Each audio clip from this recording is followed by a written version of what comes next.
In this guide, I'm going to show you how to fix Android calls going straight to voicemail. This is Aiden from JustPause, and before we get into this guide, make sure to like the video and subscribe to the channel with all notifications on. It really does help with the channel, and it lets us know that you want more content like this, so we greatly appreciate it. If at any point throughout this guide you did have any questions, just ask them down in the comment section below, and we can help you out further. I'm going to be doing my best to reply to every single comment down there. First, what you need to do is check the signal bars all the way up in the top right. I'll swipe down and try and make it a little bit easier to see.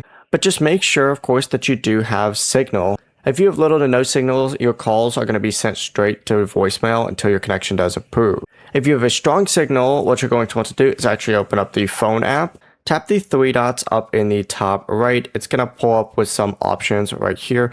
You need to go ahead and select settings. And then from here, you need to scroll down to supplementary services. Go ahead and open up supplementary services and check the options listed on this page. Make sure no call forwarding settings are enabled. If any phone numbers or forwarding options are active, remove them or disable them. And once everything is cleared, you can return to that phone app and everything should be working like normally again.